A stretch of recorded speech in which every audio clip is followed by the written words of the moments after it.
నమస్తే, welcome to one TV news. ముందుగా bulletin లో హెడ్లైన్ చూద్దాం.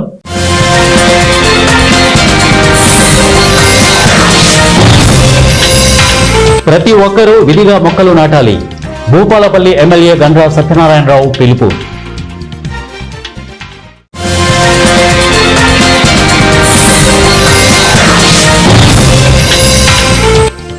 పెద్దపల్లి జిల్లా రామగుండంలో హిట్లర్ పాలన నడుస్తోంది. ఎమ్మెల్యే రాజ్ ఠాగూర్ పై టీఆర్ఎస్ జిల్లా అధ్యక్షుడు కోరుకంటి చందర్ ఫైర్.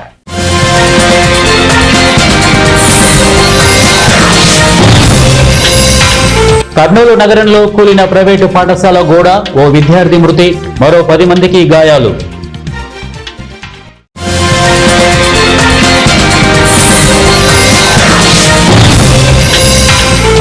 మార్కాపురం కేంద్రంగా ఇసుక దందా చేస్తున్న కూటమి నేతలు.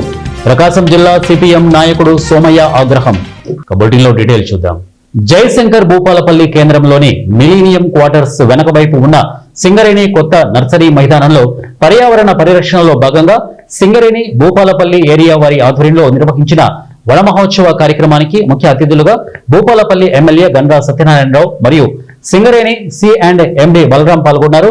ముందుగా ఎమ్మెల్యే గండ్రా సత్యనారాయణరావు మొక్క నాటి నీరు పోశారు. అనంతరం ప్రకృతి ప్రేమికుడైన సింగరేణి సి&ఎండి బలరాం 370 మొక్కలను ఏకబిగిన నాటారు. ఈ సందర్భంగా బలరాంని ఎమ్మెల్యే అభినందించారు. పర్యావరణ పరిరక్షణకు ప్రతి ఒక్కరూ విధిగా మొక్కలు నాటాలని ఎమ్మెల్యే సూచించారు.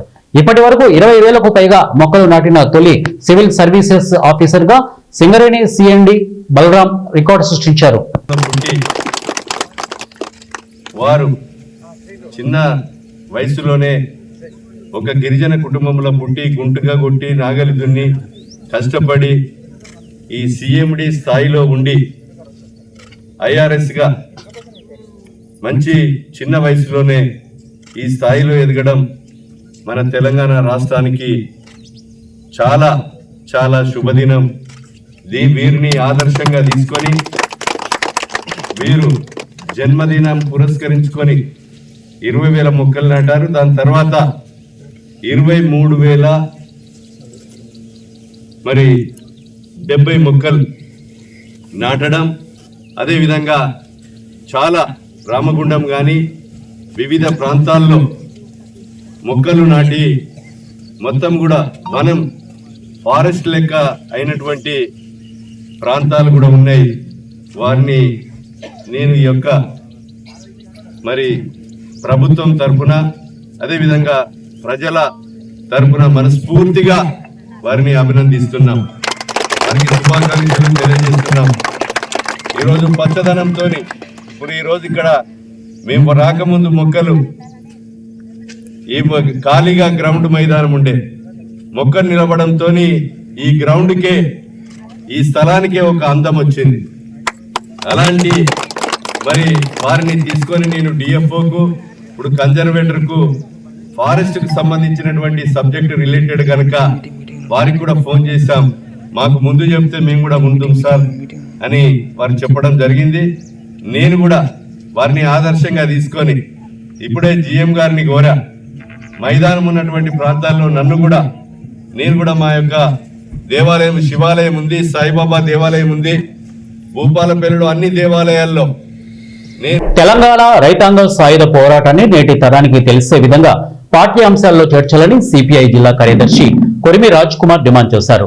ఈ నెల 11 నుండి 17 వరకు రాష్ట్ర వ్యాప్తంగా నిర్వహిస్తున్న తెలంగాణ సాయుధ పోరాట వారోత్సవాలను పురస్కరించుకొని జయశంకర్ భూపాలపల్లి జిల్లా కేంద్రంలో ఆదివారం సిపిఐ జిల్లా సమితి ఆధ్వర్యంలో ఏఐటియుసి కుమరయ్య భవన్ నుండి అంబేద్కర్ సెంటర్ మీదుగా బస్టాండ్ వరకు భారీ ర్యాలీ నిర్వహించారు. స్థానిక బస్టాండ్ వద్దనున్న అమరవీరుల స్తూపం వద్ద ఘన నివాళులు అర్పించి వార్షికోత్సవ సభ నిర్వహించారు. ఈ సందర్భంగా రాజ్ కుమార్ మాట్లాడుతూ తెలంగాణ రైతాంగ సాయుధ పోరాట చరిత్ర నేటి తరానికి తెలిసే విధంగా పాఠ్యాంశాల్లో చేర్చాలని, తెలంగాణ విలీన దినోత్సవంపై కేంద్రం రాష్ట్రంలో అధికారంలో ఉన్న రాజకీయ పార్టీలు కపట నాటకాలు ఆడుతున్నాయని విమర్శించారు. తెలంగాణ విలీన దినోత్సవాన్ని అధికారికంగా నిర్వహిస్తామని, ట్యాంక్ బండపై సాయుధ పోరాట యోధుల విగ్రహాలు పెడతామని, పాఠ్య పుస్తకాల్లో తెలంగాణ సాయుధ పోరాట చరిత్రను చేర్చుతామని చెప్పిన హామీలన్నీ ప్రభుత్వం ఎందుకు నెరవేర్చలేదని ప్రశ్నించారు. మరోవైపు కేంద్రంలో అధికారంలో ఉన్న బీజేపీ సాయుధ పోరాట చరిత్రను వక్రీకరిస్తూ నైజాంపై పోరాటాన్ని హిందూ ముస్లింల గొడవగా చిత్రీకరిస్తోందని వారన్నారు. అని చెప్తా ఉన్నారు. ఏం చేస్తా ఉన్నారు ఈరోజు? ప్రభుత్వ భూములు అనేకం ఏమి పెద్ద పెద్ద ఎమ్మెల్యేలు, ఎంపీలు, మినిస్టర్లు కైంకర్యం చేశారు. లక్షలాది ఎకరాల భూములు, వేలాది ఎకరాల భూములు వాళ్ళ సొంతం చేసుకున్నారు. కానీ పేదలకు భూమి పంచమంటే పంచే పరిస్థితి లేదు. పోడు భూముల సమస్య అంతే ఉన్నది. పోడు భూముల సమస్య మేము వస్తే పరిష్కరిస్తామని చెప్పారు. అది పోడు భూములు కొట్టుకొని దాదాపు సంవత్సరాలుగా ఈరోజు వ్యవసాయం కొనసాగిస్తారు. ఎవరికి పట్టా పాస్ పుస్తకాలు ఇవ్వలేదు. అదే కాదు ఈరోజు ఈ భూపాలపల్లి సమస్య ఏముంది? జవహర్ నగర్ ఇంతవరకు పట్టాలు ఇవ్వలేదు. కాల్మాస్ కాలనీ పట్టాలు ఇవ్వలేదు. సిఆర్ నగర్ లో పట్టాలు ఇవ్వలేదు. సుభాష్ కాలనీ, కృష్ణ కాలనీకి సంబంధించిన దాంట్లో పట్టాలు ఇవ్వలేదు. ఇప్పుడు కూడా మనం పట్టాలు అడుగుతా ఉన్నాం. అందుకనే ఈరోజు కాంగ్రెస్ పార్టీ కూడా చాలా మంది ఏమంటారంటే Congress party CPI friendly party కదా అంటారు. అది ఓన్లీ ఎన్నికల అవగాహన మాత్రమే. మీరు అర్థం చేసుకోవాలి. ఎన్నికలకు అవగాహన మాత్రమే. ఒక్క సీట్ ఇచ్చి 118 స్థానాల్లో మనం సపోర్ట్ చేసినాం. ఈరోజు కమ్యూనిస్టుల సహకారం లేకుండా ప్రభుత్వం కూడా వచ్చేది కాదు. వాళ్ళు గమనించాలి. కానీ ఏమంటా ఉన్నారు ఈరోజు? మేము చేయమంటే ఒక ఎమ్మెల్యే కాదయ్యా, ఈ రాష్ట్రం మొత్తంలో కమ్యూనిస్టు పార్టీకి ఉన్న బలం మీకు తెలియంది కాదు. మీ రేవంత్ రెడ్డి గారు స్వయంగా ముఖ్యమంత్రి గారే చెప్పారు, అయ్యా కమ్యూనిస్టులు అధికారులు రాకపోవచ్చు కానీ ప్రభుత్వాలను పడగొట్టడానికి మాత్రం వాళ్ళకి బలం ఉన్నదని చెప్పాడు ఆయనే. మనం అందరం విన్నాం. కాబట్టి ఇలాంటి మీరేదో మాట్లాడి ఏదో చిన్నగా పార్టీని చూడదలుచుకుంటే రాబోయే రోజుల్లో చాలా ఇబ్బందులు పడే పరిస్థితి మీకే ఉంటుంది. కాబట్టి ఇప్పటికైనా మీ యొక్క వైఖరి మార్చుకొని మా డిమాండ్ ఒకటే, తెలంగాణ సాయుధ పోరాట, రైతాంగ సాయుధ పోరాట వారోత్సవాలను అధికారికంగా ప్రభుత్వం నడపాలి. ప్రభుత్వమే దీన్ని నడపాలి అఫీషియల్ గా. ఏదైనా పండుగలు చేస్తా ఉన్నాం. రెండోది దీనికోసం వీరుల చరిత్రను పాఠ్య పుస్తకాలు చెప్పాలి. ఈరోజు విద్యార్థులకు తెలియాలి అసలు ఏం జరిగింది దేశంలో, మన యొక్క పరిపాలన విధానం ఏంటి, గతంలో ఎట్లుండే ఇప్పుడు ఎట్లుండే అనేది. ఏదో కూడా ఈరోజు మనం పెద్దపల్లి జిల్లా రామగుండం నియోజకవర్గంలో హిట్లర్ పాలన నడుస్తోందని, అధికారాన్ని అడ్డు పెట్టుకుని ఎమ్మెల్యే రాజ్ ఠాగూర్ ప్రశ్నించే గొంతును నొక్కుతున్నారని బీఆర్ఎస్ జిల్లా అధ్యక్షులు కోరుకంటి చందర్ ఫైర్ అయ్యారు. నియోజకవర్గంలో కూల్చివేతలకు వ్యతిరేకంగా బీఆర్ఎస్ బంద్ను కాంగ్రెస్ నేతలు, వ్యాపారులను బెదిరించి ఇక విరమింప చేశారని ఆయన అసహనం వ్యక్తం చేశారు. కాంగ్రెస్ పాలనలో ప్రజాస్వామ్యం ఉనికి ప్రశ్నార్థకమైందని అన్నారు. శాంతియుతంగా బంద్ పాటిస్తున్న వ్యాపారస్తులపై కాంగ్రెస్ నాయకులు బెదిరింపులకు పాల్పడడం సరైంది కాదన్నారు. అభివృద్ధి పేరుతో కమిషన్ల కోసం ఎమ్మెల్యే అండ్ కో దౌర్జన్యాలకు పాల్పడుతున్నారని చందర్ ఆగ్రహం వ్యక్తం చేశారు. నియోజకవర్గంలో అరాచక పాలనపై కలెక్టర్కు వినతి పత్రం సమర్పించనున్నట్లు ఆయన తెలిపారు. హిట్లర్ కు పట్టిన గతి రామగుండం ఎమ్మెల్యే రాజ్ ఠాగూర్ కు పడుతోందని, ప్రజలు సరైన సమయంలో తగిన గుణపాఠం చెబుతారని ఆయన హెచ్చరించారు. ఈ కాంగ్రెస్ పాలన నియంత్రణ పాలన, నిరంకుశ పాలన అనేది ఎలా తేటతెల్లం అయిపోయింది. లక్ష్మీనగర్లో మాకు నష్టం జరుగుతుంది, నష్టపరిహారం ఇవ్వాలని చిరు వ్యాపారస్తులు, ఇల్లు కూలిపోయినటువంటి బాధితులు బంద్ పెడతా ఉంటే కాంగ్రెస్ వాళ్ళను బెదిరించి మీకు ఇప్పుడు 5 ఫీట్లే అంటున్నాం, మీరు బంద్ పెడితే 10 ఫీట్లు తీసేస్తాం అని చెప్పేసి ఇలా బెదిరిస్తున్నటువంటి దుర్మార్గమైనటువంటి పాలన, హిట్లర్ పాలనను తలపించే విధంగా రామగుండంలో పాలన సాగుతూ ఉంది. గతంలో హిట్లర్కు జరిగినటువంటి బుద్ధి గుణపాఠం ప్రజల నుండి వచ్చినటువంటి సందర్భాన్ని కూడా చరిత్రలో చూసినాం. రేపు రాబోయే కాలంలో రామగుండంలో ఈ కాంగ్రెస్ పార్టీకి, ఈ కాంగ్రెస్ నాయకులకు తప్పకుండా ప్రజలు బుద్ధి గుణపాఠం చెప్తారు. ఈరోజు ఈ బంద్ను ఎలా మీరు తాత్కాలికంగా వాళ్ళను బెదిరించవచ్చు దాకా వాళ్ళ మనసులో ఉన్నది మీరు చేసేటువంటి దుర్మార్గమైనటువంటి పాలన వాళ్ళు ఇలా చూస్తూ ఉన్నారు. అభివృద్ధి పేరిట మీరు కమిషన్ల కోసం చేసేటువంటి పాలనను కూడా చూస్తూ ఉన్నారు. అందుకే ఈరోజు మేము కలెక్టర్ గారికి వినతి పత్రం ఇవ్వడానికి కూడా పోతున్నాం. తప్పకుండా జగిత్యాల జిల్లాలో సోమవారం రోజు జరిగిన ప్రజావాణిలో భాగంగా మెట్పల్లి మండలం కొండ్రికర్ల ఇక కొనరావుపేట గ్రామానికి చెందిన గంగపుత్రుల కలెక్టరేట్ ఆవరణలో చెరువులు, కుంటలపై హక్కులను గంగపుత్రులకు మాత్రమే కల్పించాలని, ముదిరాజు కులస్తులకు చెరువులపై హక్కులు కల్పించడం దారుణమని అన్నారు. గత బీఆర్ఎస్ ప్రభుత్వ హయాం నుండి అన్యాయం జరుగుతోందని, ఇప్పటిదాకా దాదాపు 30 మందికి పైగా గంగపుత్రులు ఉండగా ముదిరాజు కులస్తులకు చెరువులపై సభ్యత్వం కల్పించడం అన్యాయమని వారు వాపోయారు. అంతేకాకుండా ధర్నా నిర్వహిస్తూ పెట్రోల్ పోసుకోవడానికి ప్రయత్నించగా అక్కడే ఉన్న పోలీస్ పెట్రోల్ డబ్బాను లాక్కున్నాడు. తమకు న్యాయం జరిగే వరకు ఇక్కడ నుండి కదిలేది లేదని నిరసనకు కూర్చున్నారు. అప్పటి నుండి ఇప్పటి వరకు మాకు ఎలాంటి లొల్లు లేకుండా మా గంగపుత్రులు మాత్రమే చెరువులో సభ్యత్వం పడుతూ చేపలు పట్టుకోవడం జరిగింది. గత ఒక 4-5 సంవత్సరాల నుండి ముదిరాజులు వాళ్ళకి సభ్యత్వాలు కావాలి అని చెప్పి మేము కూడా చేపలు పడతామని చెప్పి వాళ్ళు మా పైకి గొడవలకు వచ్చి మమ్మల్ని కొట్టడం జరిగింది. అప్పటి నుండి వాళ్ళకు సభ్యత్వాలు కావాలని చెప్పి టీఆర్ఎస్ ప్రభుత్వంలో మాపై దాడులు చేస్తూ వాళ్లకు సభ్యత్వాలు ఇచ్చే ప్రయత్నంగా గవర్నమెంట్ పోయి వాళ్లకు అనుకూలంగా అధికారులు సర్టిఫికెట్లు ఇవ్వడం జరుగుతుంది. వాళ్ళకు అనుకూలంగా మా ఉన్న సభ్యులను ఎక్కిద్దామంటే మాకేమో ఉన్న సభ్యులకు సర్టిఫికెట్ అనుకూలంగా లేదు, సభ్యత్వాలు ఎక్కిరాదని మాకు చెప్తుండ్రు. వాళ్ళకేమో వాళ్ళు అనుకూలంగా సర్టిఫికెట్లు తెచ్చుకొని వాళ్ళు సభ్యత్వాలు ఎక్కించుకోవడానికి ప్రయత్నాలు చేస్తున్నారు. గత 45-50 సంవత్సరాలుగా మేము ప్రభుత్వానికి లీజులు చెల్లిస్తూ మేమే ఉన్నాం కాబట్టి ఇప్పటికైనా మా హక్కు మాకే ఉండాలి, మా సభ్యులనే చెరువులో చేర్చుకోవాలనే ఉద్దేశంతో కలెక్టర్ గారికి విన్నవించుకొని ఇక్కడికి రావడం జరిగింది. జై గంగపుత్ర. ఉన్నప్పుడు కూడా మాకు అన్యాయం జరిగింది. మేము ఉన్నామని పోయినా కూడా కర్నూలు నగరంలోని 1 టౌన్ ప్రాంతంలో ఉన్న కీర్తి స్కూల్ గోడ కూలి ఎల్కేజీ చదువుతున్న విద్యార్థి షేక్ రాఖీబ్ బాషా మృతి చెందారు. మరో 10 మంది విద్యార్థులకు గాయాలయ్యాయి. స్కూల్ యాజమాన్యం నిర్లక్ష్యం వల్ల సంఘటన జరిగిందని మృతుని బంధువులు ఆరోపిస్తున్నారు. వెంటనే కీర్తి స్కూల్ మూసివేయాలని తెలిపారు. ఎలాంటి ప్రైవేటు స్కూల్లో ప్రమాద సంఘటనలు జరగకుండా విద్యాశాఖ అధికారులు చర్యలు చేపట్టాలని కోరారు. సంఘటనా స్థలానికి Kurnool urban MRO 1 town police station CI మండల విద్యాధికారి హాజరై సంఘటనా స్థలానికి Kurnool urban MRO 1 town police station CI మండల విద్యాధికారి హాజరై సంఘటనా స్థలాన్ని పరిశీలించి మృతి చెందిన బంధువులకు న్యాయం చేశామని తెలిపారు.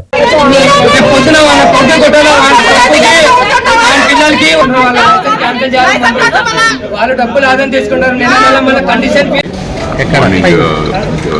శంకరమిఠ దగ్గర శంకరమిఠ స్వీట్స్ అందులో ఉంది సార్ కీర్తి స్కూల్. అక్కడ మార్నింగ్ అక్కడ ప్రేయర్ టైంలో పిల్లలు లేట్గా మరి షెడ్లో నుంచి పెట్టారంటే అక్కడ అలా నుంచి పెట్టినప్పుడు అక్కడ చిన్న గోడ ఉంది. అక్కడ గోడ సింగిల్ లేయర్ గోడ ఉంది. గోడ తగిలి అక్కడ గోడ పడిపోయిన పిల్లల మీద పేరెంట్స్ అక్కడ ఉన్నారు. చిన్న అబ్బాయి నెత్తి మీద బాగా పడింది రాయాలి, ఇంజురీ బాగా. అబ్బాయి ఎక్స్పైర్ అయిపోయి హాస్పిటల్స్ అబ్బాయి ఎక్స్పైర్ అయిపోయింది. అది హైదరాబాద్ చెప్పాము దీని మీద చర్చ అయింది. ఎంతమంది పిల్లలకి గాయాలేదు? 5 మంది పిల్లలు ఉన్నారు సార్. పిల్లలు కనపడలేదు. పిల్లలు అక్కడ ఒక అబ్బాయి ఎక్స్పైర్ అయిపోయారు. అక్కడ వీడియో చూసాం, పిల్లలు కనపడలేదు. ఇక్కడ కూడా చూసాం, పిల్లలు ఎవరు కనపడలేదు. స్కూల్ ఏది యజమాని పేరు చెప్పి బాబు పేరు కీర్తి హై స్కూల్ అండి. అబ్బాయి పేరు ఈజీగా చదువుతాడు అబ్బాయి. ఇంతకు ముందు ఆ స్కూల్ కి సంబంధించి మీ దృష్టికి ఏమైనా వచ్చిన గోడ సరిగా లేదు? ఏం రాలేదు sir. Right sir, thank you sir. Karnataka రాష్ట్రం విజయనగర జిల్లా కొట్టూరు తాలూకులో వరకట్న వేధింపులు భరించలేక సౌమ్య అనే మహిళ ఉరి వేసుకుంది. వరకట్న వేధింపులతో విసుగు చెందిన సౌమ్య చనుకోటి మఠం వెనక ఉరి వేసుకుంది. ఆమె భర్త సంతోష్, మామ జయన్న మరియు అత్త ఉష కట్నం కోసం ఆమెను శారీరకంగా మరియు మానసికంగా హింసించారు. వివాహమైన తరువాత ఆమెను 9 సంవత్సరాలు స్వతంత్రంగా జీవింపనివ్వలేదని, కాబట్టి ఆ హింసను భరించలేక సౌమ్య ఉరి వేసుకున్నట్లు ಮೃತರಾಲಿ ಸೋದರರು ಸೋಮಶೇಖರ್ 1 ಟಿವಿ ನ್ಯೂಸ್ ಚಾನೆಲ್ తో తెలిపారు. ನಾನು ಇವತ್ತು ನಾನು ನಿಮ್ಮಲ್ಲಿ ಕೇಳೋದೇನೆಂದರೆ ತುಂಬ ಹೀನಾಯವಾಗಿ ಹಿಂಸಾತ್ಮಕವಾಗಿ ತುಂಬ ಕೆಟ್ಟ ರೀತಿಯಲ್ಲಿ ಅವಳಿಗೆ ಹಿಂಸೆಗಳನ್ನು ಕೊಟ್ಟು ತುಂಬ ಚಿತ್ರಹಿಂಸೆ ಕೊಟ್ಟು ಅವಳಿಗೆ ಏನಂದರೆ ಇದೇ ಮನೆಯಲ್ಲಿ ನೇಣಿಗಾಕಿ ಪ್ರತಿ ದಿವಸ ಒಂದಲ್ಲ ಒಂದು ರೀತಿಯಲ್ಲಿ ಅನ್ಯಾಯ ಒಂದಲ್ಲ ಒಂದು ರೀತಿಯಲ್ಲಿ ಅವಳ ಮೇಲೆ ದೌರ್ಜನ್ಯ ಎಸಗಿದಂಥ ಅವಳ ಅತ್ತೆ ಹಾಗೂ ಅವಳ ಮಾವ ಮತ್ತು ಅವಳ ಗಂಡ ಕಾಪಾಡಬೇಕಾದಂಥವರು ಅವಳನ್ನು ತುಂಬ ಹೀನಾಯವಾಗಿ ಬಳಸ್ಕೊಂಡು ಹಾಗೂ ಹಿಂಸಾತ್ಮಕ ರೀತಿಯಲ್ಲಿ ಅವಳನ್ನ ಕೊಲೆ ಮಾಡಿದ್ದಾರೆ. ಅದಕ್ಕೆ ನನಗೆ ನಿಮ್ಮ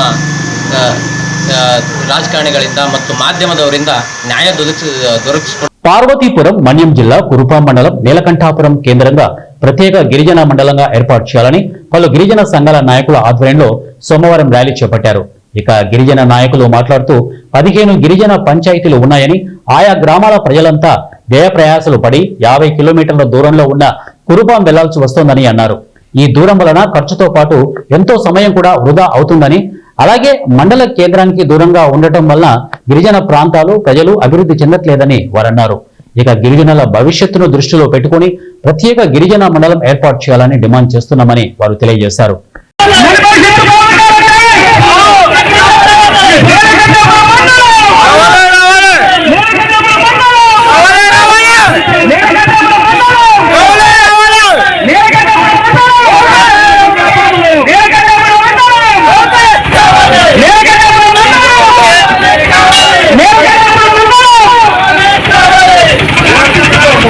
ఎన్టీఆర్ జిల్లా తిరువూరు నియోజకవర్గంలో గత 3 రోజులుగా భారీ వర్షాలు కురుస్తున్నాయి. దానికి తోడుగా ఎగువ రాష్ట్రాల నుంచి వస్తున్న వరద నీరుతో నియోజకవర్గంలో గంపలగూడెం మండలం ఇక వినగడప కట్లేరువాగు భారీ స్థాయిలో ప్రవహిస్తోంది. సుమారు 20 గ్రామాల రాకపోకలకు అంతరాయం కలుగుతోంది. బ్రిడ్జి నిర్మాణం ప్రభుత్వాలు మారినప్పుడల్లా బ్రిడ్జిని పూర్తి చేసే బాధ్యత మాది అని ప్రతి ప్రభుత్వం వాగ్దానం చేస్తుంది తప్పితే పూర్తి చేయడం లేదని స్థానికులు ఆగ్రహం వ్యక్తం చేస్తున్నారు. వాగుపై బ్రిడ్జి నిర్మాణం చేపట్టిందే లేదని స్థానిక మండల ప్రజలు ఆరోపిస్తున్నారు.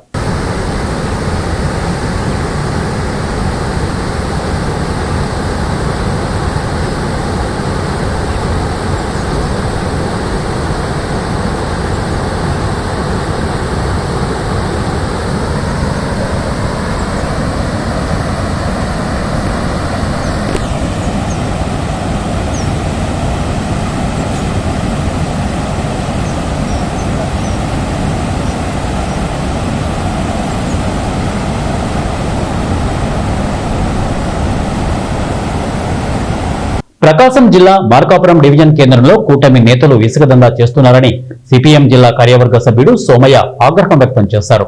సోమవారం పాత బస్టాండులో భవన నిర్మాణ కార్మికులతో ధర్నా నిర్వహించిన ఆయన మాట్లాడుతూ గత ఎన్నికల్లో ఉచిత ఇసుక హామీ ఇచ్చిన కూటమి నేతలు ఇప్పుడు లారీ యజమానులను బెదిరించి టన్ను 800 రూపాయలకు కొనుగోలు చేసి 1400కు అమ్ముతూ కోట్లు సంపాదిస్తున్నారని విమర్శించారు. ఇసుక కొరత అక్రమ దందా తక్షణం ఆపి ప్రజలకు ఉచిత ఇసుక ఇవ్వాలని ఆయన డిమాండ్ చేశారు. ఈ కార్యక్రమంలో సిపిఎం నేతలు కార్మికులు పాల్గొన్నారు.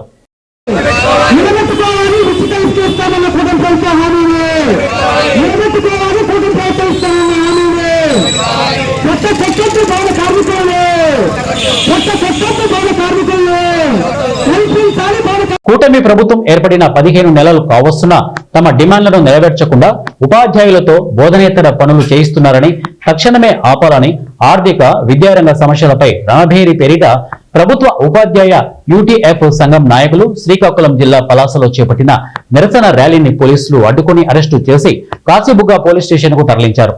ఇక పలాసలో నిర్వహించిన నిరసన ర్యాలీలో రాష్ట్ర యూటీఎఫ్ సంఘ అధ్యక్షుడు వెంకటేశ్వరరావు పాల్గొని మాట్లాడుతూ 25 నెలలు గడుస్తున్నా 12వ పీఆర్సీ చైర్మన్ ని ఇంతవరకు నియమించలేదని, ఇక 4DAలు బకాయిలు పెండింగ్ లో ఉన్నాయని అన్నారు. గత ప్రభుత్వం ఏదైతే సాల్ట్ పథకం తెచ్చిందో ప్రపంచ బ్యాంకు ఒప్పందంతో 1236 కోట్ల రూపాయలు విద్యారంగానికి తెచ్చి పూర్తిగా విద్యా వ్యవస్థను విచ్ఛిన్నం చేసిందని, ప్రస్తుత ప్రభుత్వం దాన్ని కొనసాగించడం హాస్యాస్పదమని అన్నారు. ఉపాధ్యాయులు పిల్లలకు పాఠాలు చెప్పనీయకుండా రకరకాల బోధనేతర పనులను కట్టబెట్టి విద్యార్థులను మోసం చేస్తున్నారని అన్నారు. వీటన్నింటినీ దృష్టిలో పెట్టుకుని ఈ నెల 25న గుంటూరు కేంద్రంలో సదస్సు నిర్వహిస్తున్నామని తెలిపారు. పాఠశాలలలో ఉపాధ్యాయులు ఎదుర్కొంటున్నటువంటి విద్యారంగ సమస్యలు, ఆర్థిక రంగ సమస్యల పైన రాష్ట్ర వ్యాప్తంగా 5 కేంద్రాల్లో ఈరోజు ఈ జాతా కార్యక్రమం నిర్వహించుకుంటున్నాం. అందులో భాగంగా శ్రీకాకుళం ఉత్తరాంధ్రకు సంబంధించి ఈరోజు శ్రీకాకుళం జిల్లాలో పలాసలో ఈ కార్యక్రమాన్ని మనం ప్రారంభించుకుంటున్నాం. ఈ జాతా తాలూకా ముఖ్య ఉద్దేశం ఏంటంటే ఉపాధ్యాయులను కలిసి వాళ్ళు ఎదుర్కొంటున్నటువంటి బోధనాపరమైనటువంటి సమస్యలు, అలాగే ఆర్థిక పరమైన సమస్యలు, ఈ సమస్యల మీద వినతి పత్రాలను తీసుకొని రేపు 25వ తారీఖున గుంటూరులో జరిగేటటువంటి మహాసదస్సులో రాష్ట్ర ప్రభుత్వానికి ఒక వినతి పత్ర రూపంలో అందించాలనే ప్రధాన ఉద్దేశంతోనే ఈ కార్యక్రమాన్ని హై స్కూల్ సందర్శన కార్యక్రమం ఇది. ఈ జాతాన్ని ఈరోజు నడిపించవలసిందిగా మన జిల్లా అధ్యక్షులు దండ బాబురావు గారిని కోరుతున్నాం. రాష్ట్ర ప్రభుత్వం రిజిస్ట్రేషన్ శాఖలో ఇటీవల ఓటీపీ అనే కొత్త విధానాన్ని ప్రవేశపెట్టడంతో కక్షిదారులు, దస్తావేజు విలేకరులు అనేక అవస్థలు ఎదుర్కొంటున్నారు. కొత్త విధానంలో జరుగుతున్న అవకతవకలను డాక్యుమెంట్ రైటర్లు ప్రభుత్వానికి తెలియజేసిన లాభం లేకుండా పోతోంది. ఇక ఓటీపీల విషయంలో మొట్టమొదట ప్రారంభంలో ఒకసారి నమోదు చేస్తే గతంలో సరిపోయేది. కానీ ప్రస్తుత విధానంలో డేటా ఎంట్రీ చేస్తుంటే ఓటీపీలో ప్రతిసారి అప్లోడ్ చేయాల్సి వస్తోంది. అన్ని సరిచేసుకుని దస్తావేజును రిజిస్ట్రేషన్ కార్యాలయంలో దాఖలు చేస్తే సర్వర్ ప్రాబ్లం, మరేదైనా సమస్య వల్ల సాంకేతిక లోపంతో సబ్ రిజిస్టర్ వారికి దస్తావేజు యొక్క చెక్ స్లిప్ డేటా ఓపెన్ కాకపోతే మరలా స్లాబ్ బుక్ చేసిన ఫీజులు యూజర్ ఛార్జీలు చెల్లించుకుంటూ మరోసారి దస్తావేజు యొక్క పబ్లిక్ డేటా ఎంట్రీ ప్రారంభం నుండి అప్లోడ్ చేయాలి అని అనిపిస్తోంది. ఇక తిరిగి కక్షిదారుడు ఓటీపీలు చెప్పాల్సి వస్తోంది. ఇది ఎంత దారుణమో అధికారులు ఆలోచించాలని, గ్రౌండ్ రిపోర్టు తీసుకోకుండా నూతన విధానం ప్రవేశపెట్టడం సరికాదని లేఖరులు కక్షిదారులు ఆవేదన వ్యక్తం చేస్తున్నారు. లేఖ వృత్తిలో కొనసాగుతున్నానండి. మా సీనియర్ లేఖర్ అయినటువంటి సాలంగ రఘురావు చెప్పినట్టుగా కొత్తగా ప్రెసిడెంట్ 2.4 పెట్టిన ఓటీపీ విధానాన్ని ప్రజలు చాలా ఇబ్బందులు ఎదురవుతున్నారండి. కొంతమందికి సెల్ ఓటీపీలు రాక, అలాగే మరి ఓటీపీ చెప్తే మా బ్యాంక్ అకౌంట్లో డబ్బులు ఎక్కడ మిస్ అవుతాయని చాలా మంది ప్రజలు ఓటీపీ చెప్పడం లేదండి. ఈ విధానాన్ని ప్రభుత్వం రద్దు చేయాలని ఈరోజు పెండవ కార్యక్రమాన్ని నిర్వహించాలని దయచేసి ప్రభుత్వం సాగించాలని కోరుచున్నాం. ప్రస్తుతం ఈ రామచంద్రపురం మండలం ప్రస్తుతం పల్లెటూరు ఎక్కువండి. పల్లెటూరులో 5 ఓటీపీలు చెప్పాలంటే ఒకే కుటుంబంలో 5 కూడా సెల్ కొనుక్కుని ఓటీపీ చెప్పవలసిన పరిస్థితిని ఇప్పుడున్న పరిస్థితుల్లో ఆ సెలవులు కొన్ని ఇబ్బందులు కూడా. జయశంకర్ భూపాలపల్లి జిల్లా మహదేవపూర్ మండలం కాళేశ్వరంలో మిషన్ భగీరథ వాటర్ ట్యాంక్ పైకి ఎక్కి యువకులు హల్చల్ చేశారు. ఇక కాళేశ్వరానికి చెందిన ముమ్మడి రాకేష్ అనే తీర్థ పురోహితుణ్ణి గోదావరి వద్ద శ్రాద్ధకర్మ పూజలకు బ్రాహ్మణ సంఘం సభ్యులు నిరాకరించారు. దీంతో మనస్తాపం చెందిన రాకేష్ పెట్రోల్ బాటిల్ పట్టుకుని వాటర్ ట్యాంక్ పైకి ఎక్కి ఆత్మహత్య చేసుకుంటానని నిరసన తెలిపాడు. గత 3 సంవత్సరాలుగా గోదావరి వద్ద శ్రాద్ధకర్మ పూజలు చేసుకుంటూ జీవనం సాగిస్తున్నాడు. రాకేష్ బ్రాహ్మణ సంఘంలో సభ్యులు ఎక్కువ అయ్యారని కొన్ని రోజులు రావద్దంటూ సూచించారు. సంఘం సభ్యులు అయితే విశ్వకర్మ కులానికి చెందిన వాడినని తక్కువగా చూస్తున్నారని, దీని కారణంగా నిరాకరిస్తున్నారని బాధితుడు ఆరోపిస్తున్నాడు. స్థానికుల సమాచారంతో పోలీసులు సంఘటనా స్థలానికి చేరుకున్నారు. బ్రాహ్మణ సంఘం సభ్యులు యథావిధిగా శ్రాద్ధకర్మ పూజలు చేసుకోవడానికి అనుమతించడంతో తీర్థ పురోహితుడు రాకేష్ వాటర్ ట్యాంక్ పై నుంచి కిందకి దిగొచ్చాడు. దీంతో అంతా ఊపిరి పీల్చుకున్నారు. మేమన్నా ఇంతకుముందు అన్న రేపటి వస్తాను, రేపటి రా అని చెప్తున్నాను. నిన్న ఎవరైనా ఆబ్జెక్షన్ చేస్తే నన్ను అడుగు. ఇంతమంది ముందు చెప్తున్నా, నేను ఎవరైనా ఆబ్జెక్షన్ చేస్తే పవన్ అన్నా నువ్వు నన్ను క్వశ్చన్ చేయి, ఓకేనా? దగ్గరికి రా.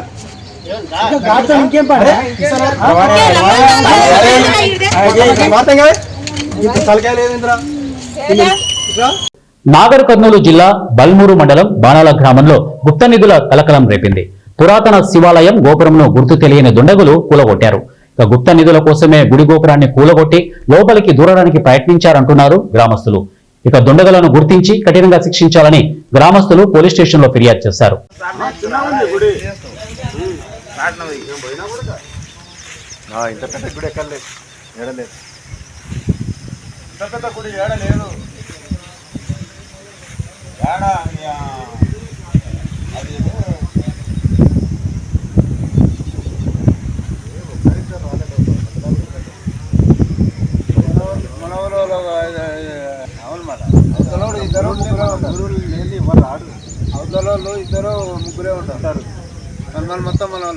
బులెటిన్ ముగించే ముందు హెడ్లైన్స్ మరొకసారి.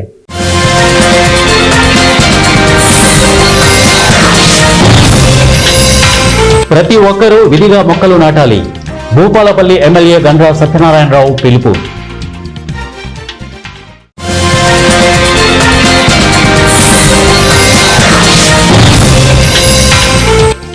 పెద్దపల్లి జిల్లా రామగుండంలో హిట్లర్ పాలన నడుస్తోంది. ఎమ్మెల్యే రాజ్ ఠాగూర్ పై టీఆర్ఎస్ జిల్లా అధ్యక్షుడు కోరుకంటి చందర్ ఫైర్.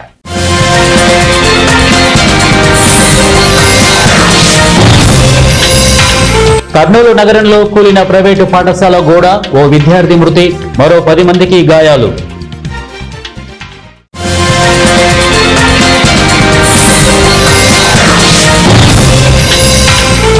మార్కాపురం కేంద్రంగా ఇసుక దందా చేస్తున్న కూటమి నేతలు.